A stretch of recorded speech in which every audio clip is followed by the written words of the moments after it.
Hey everyone, welcome to Business Live. Coming up tonight, government plans to borrow about 2.6 billion cedis in first quarter of this year. We've got details. Transport operators could push for an increase in fares next week following the expected hikes in prices of petroleum products. But are they justified? And we have provisional findings from investigations of EOCO on the operations of Chinese firm AMOAH on how they breached basic laws in Ghana. Thanks for being with us. We've got details right after this break.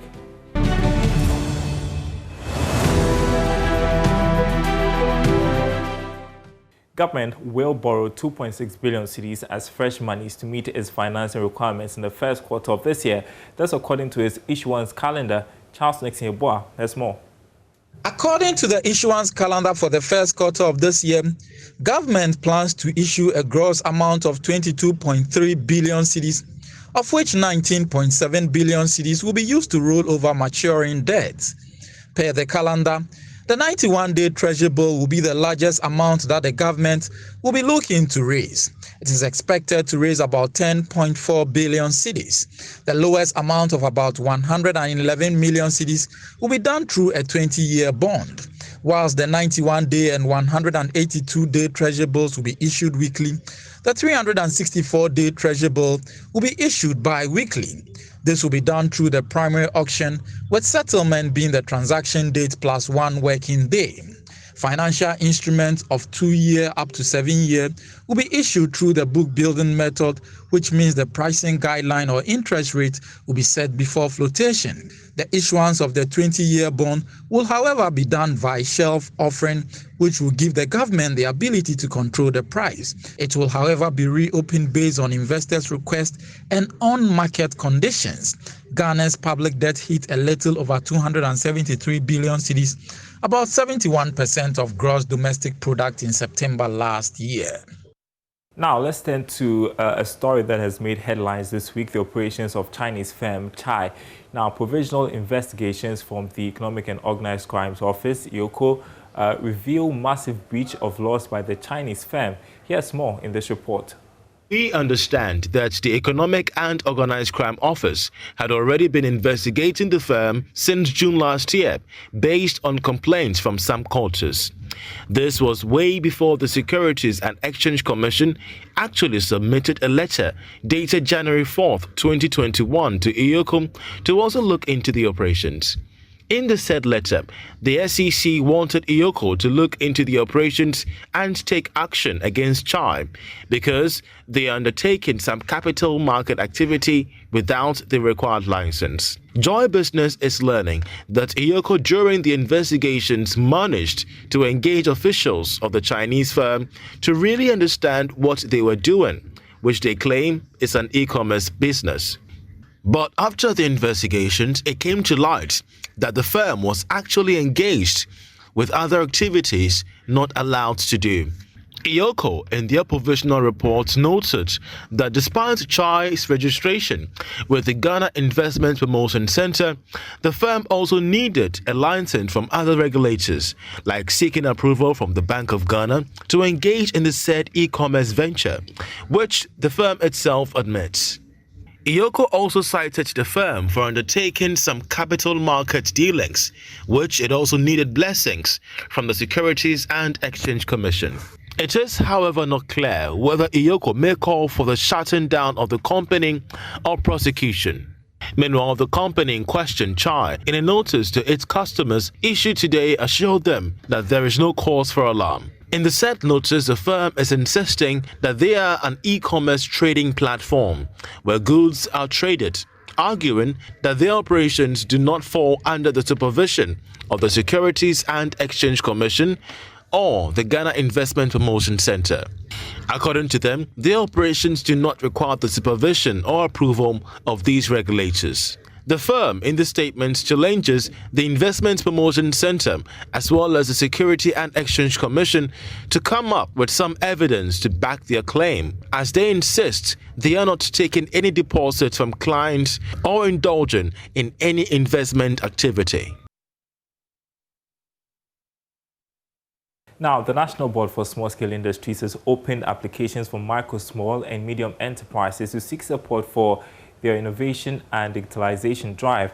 The scheme, in partnership with the German corporations Invest for Jobs, is expected to equip more than 500 MSMEs to have their businesses online and make use of digital channels. This follows the devastating effect of COVID-19.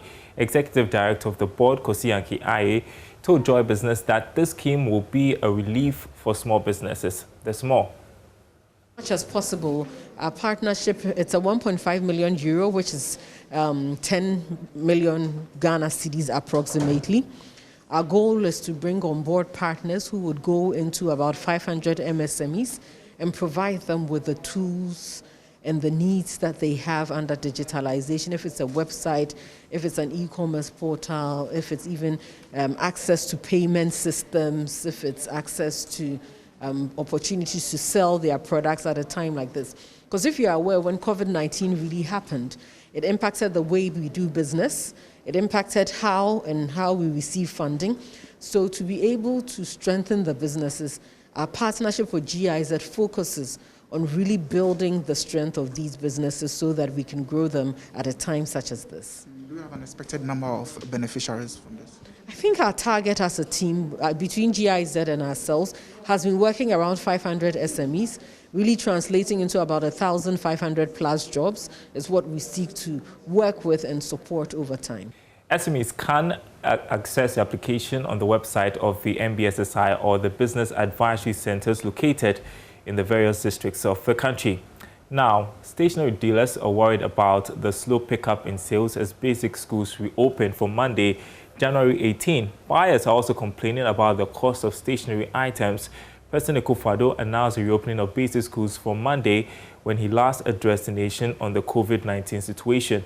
Now, Joy Business visited the Central Business District of Accra to interact with dealers of exercise books and other stationery, as well as shoppers. This is what they had to say.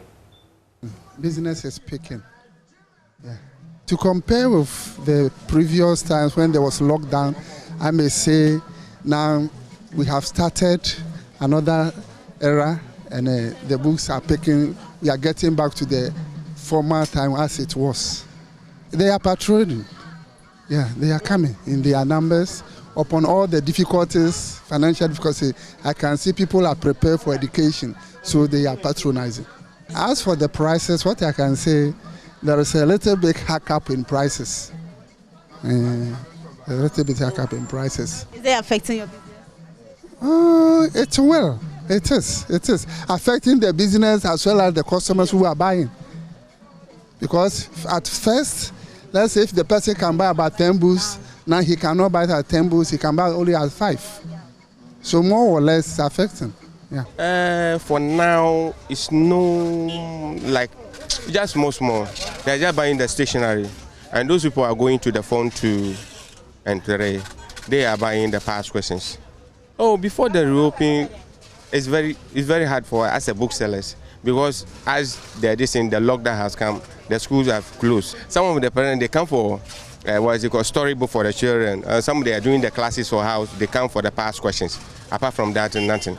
After the president have announced the yes, people have coming for the stationery. Some are coming for the textbook. Some the school have given the list already. Some they are coming for the nurses book. Nurses book who are going to the first year now. They are just buying the nurses books. So you think business is going well for you? Not much, because the money is not in the system.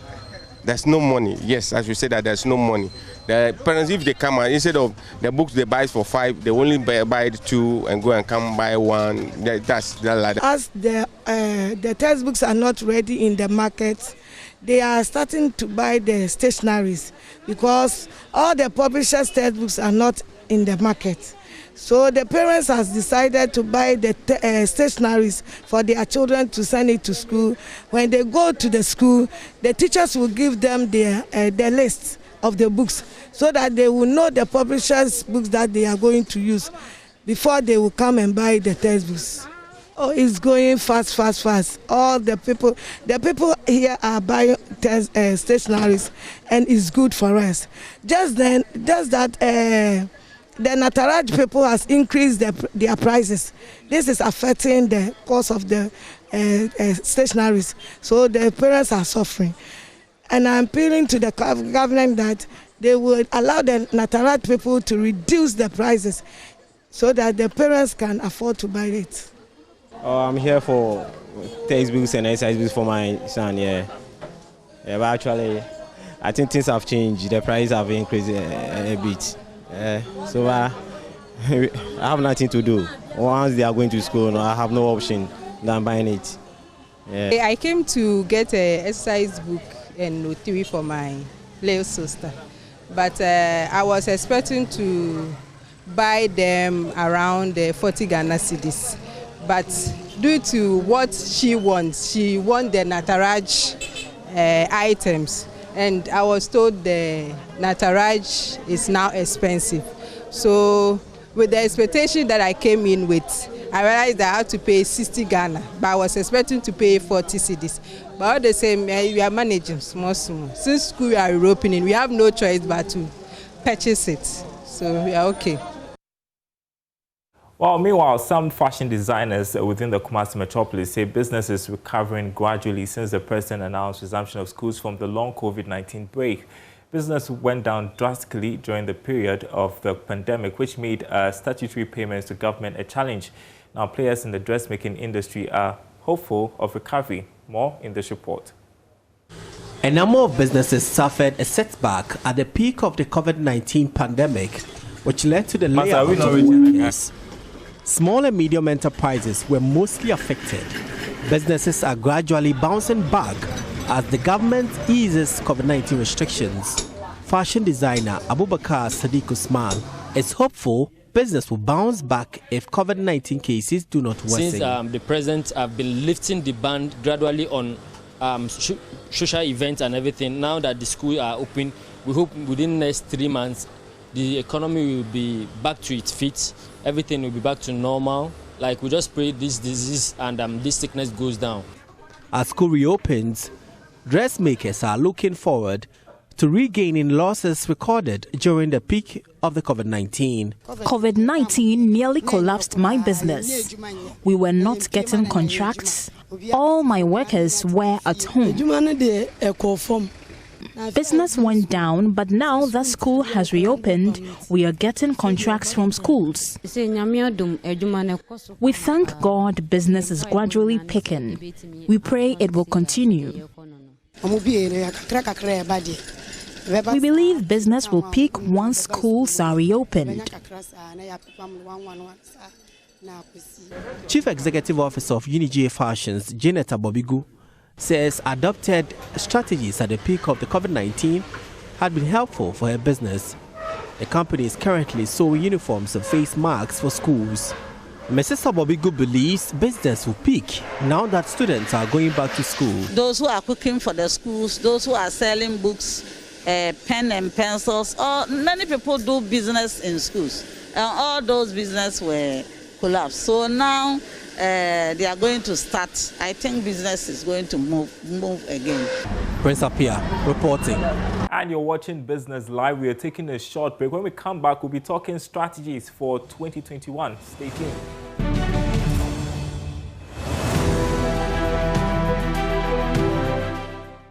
Welcome back from that break. Now, expect some drastic measures to be taken by President Akufo-Addo in his second term. That's the prediction from lawyer and business strategist David Ofosu-Dorte. He has also outlined some other issues when he appeared on PM Express Business Edition on JoyNews. He made some proposals on strategies businesses should consider to succeed this year. My prediction is that I expect a lesser size of ministers. That is what you expect from him, let me say that. Yes. It's almost a prediction. I can take it as a crystal ball prediction. I expect that. I also expect expenditure constraints. That's very obvious. And remember, predictions are not prophecies. So I've not spoken to God. These are taking everything into account, and the predictions are based on a number of factors. I expect a lot of expenditure constraints, and as a result of that, I expect some expenditure cuts in various sectors, especially the ministries who have done their budget presentations and have capital expenditure. I expect some significant cuts in some of the areas and focus in the main areas that, and another thing I expect is a lot more emphasis on public-private partnerships. It's been on our books forever, for over 2 decades. I mean, some of us have been involved in helping draft the law and all that. But finally, I think we are coming to the realization that we need to be a lot more focused on that. The reason is that that's about the only way you can properly finance capital expenditure without massive recourse to the public purse and bloating the public purse. But we have to get it right, because the other thing that is a downside of it is that it also is a means for crony capitalism and for people in the corridors of power to be able to get projects for which they have no experience for. And that ends up driving away the real investors. So if we do get it right, and if we float the projects in a competitive manner, and if we do not wait until the very last minute, which is what tends to happen, and then we rush it. If we start early and go through all the processes, I think we can get a lot of infrastructure funded. I mean, our position in Africa and the Secretariat and your talk about commercial capital gives us the chance to easily become a logistics hub, and therefore doing infrastructure in Ghana becomes an attractive proposition. So if you look at it from that angle, then it's likely that that's one area that we may be able to fund projects. But unless we can expand the tax net, I don't expect much from that angle, because there will be challenges. At this time, this is certainly not the time to be widening the tax net that pervasively. So in view of that, I still expect expenditure constraints. To expect in 2021. Now, transport operators could in the coming weeks push for an increase in transport fares. This after the bulk oil distributors reviewed prices of the various petroleum products that they will be selling to oil marketing companies from this weekend. George Afe has more. The review will see prices going up between 1 to a little over 3%. That should work out to a litre of diesel going for 5 Ghana cedis, 5 pesos, resulting in a gallon being sold at 22 Ghana cedis, 72 pesos. Petrol will be sold at 5 Ghana cedis, 14 pesos. That should mean that a gallon could be going for 23 Ghana cedis, 13 pesos. Now, there is currently a convention that has been established between the transport operators and government that any time prices of petroleum product go up by more than 5% within a quarter, that should trigger talks for an increase in fares. The bulk oil importers should forward their new prices to the oil marketing companies from this weekend, with necessary adjustment to be made from next week. But hold on, all these things may not happen if the over 100 oil marketing companies decide to absorb the expected increase. Duncan AMOAH is with the Chamber of Petroleum Consumers Ghana. He joins me via the phone to discuss this. Great to have you. Happy New Year, Duncan. And what are you hearing from your end with regards to possible increase in transport fares as the BDCs reviewed the cost of petroleum products? Let me say good evening to you and good evening to your viewers. Clearly, we are in for some increases, and it looks more to be sustained. However, any discussion on transport fares would have to be done within its proper context. The last time we increased transport fares in the country, if you recall, these were times when fuel prices were hovering around 5.62, if my memory serves me right. So 5.62 pesos. Then we had some increases in transport fares. Subsequently, because of COVID, we started experiencing reductions or decreases in fuel prices. If you recall, there was a steering committee meeting at the Transport Ministry to compel transport operators to reduce fares. Some tried to, but a majority of them decided not to reduce fares. So prices were sustained. It will be quite difficult for anyone to, at this point, where fuel prices are still below 5 cedis per litre, to come back with an argument for any increases in transport fares. That would be an injustice to the Ghanaian people, and we do not think that these kinds of conversations, we should start having them even at this point. They will be out of context properly. All right, but externally, globally, we are seeing crude oil prices go up, and that has repercussions on us as well. And so I'm looking at the situation where in future, if this continues, we would experience these price hikes. Yes, I would agree that if the increases we are seeing get sustained, then there's every possibility or potential that we would have transport fare discussions probably at the end of the first quarter. But at this point, I can comfortably confirm that fuel prices are way below the levels that it got to subsequent to which we saw about some 15-20% transport fare increment.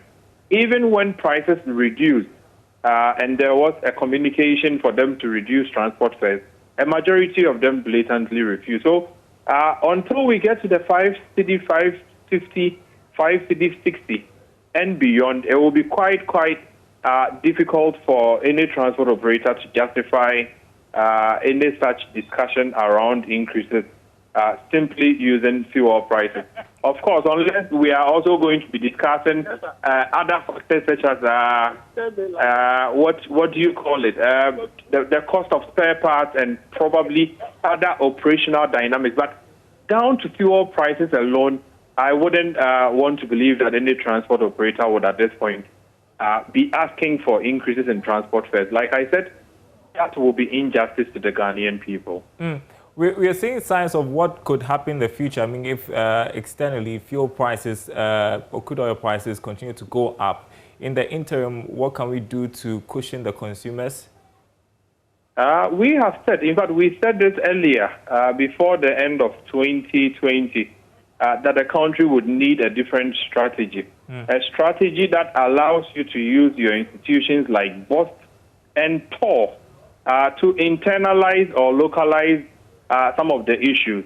Until we get to a point where we agree that we are going to stock up a lot of products so as to beat international price movements.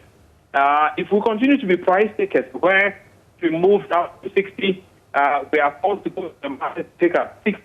If glass goes up from 450 to 500, importers of finished products will have to go and buy at 500, at $50. That clearly bring these increases that we are seeing. So the government would need a strategy.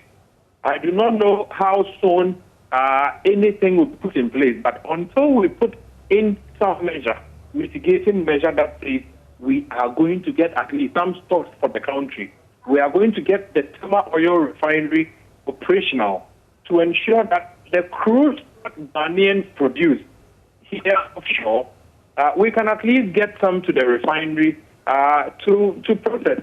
Once that is done, you may not have to depend on international market prices, but if you continue to get price takers, I'm afraid the only option left for you at that point is to continue moving up the time world market prices or geopolitical factors dictate that you move up. That, again, like I've always been saying, is not sustainable to the Ghanaian trotro driver, and the average Ghanaian who need petrol or diesel to go about their normal day-to-day activities. I guess the question is who is listening, because I know that COPEC is making a point over time, and I'm not sure if we are getting listening ears, and that should be really frustrating. We do believe that, well, most times authorities or decision makers, they take a bit of time to respond to some of these issues, but they do hear them in good ear. We are quite happy that BOST seems quite stable now. If the government gives it the needed attention, the needed resources, it could be a game changer. The oil refinery also has a lot of positives to add to Ghana's economy. If we paid a little attention to it, within Q1, we would be able to sustain fuel prices for Ghanaians between Q2 to the last quarter of the year. If we continue to also sit and say, well, we haven't any challenge and that we will continue to be price taken, I'm afraid we will continue to increase fuel prices and it might get to a point where it will cross the 6 Ghana cedis per litre if nothing is put in place. The powers that be better listen, because I know consumers are not ready for price increments beginning this year. Thank you so much, Duncan AMOAH, for speaking with us. He is Executive Secretary of the Chamber for Petroleum Consumers Ghana. That's it for Business Live. Thanks for watching. Do enjoy your weekend.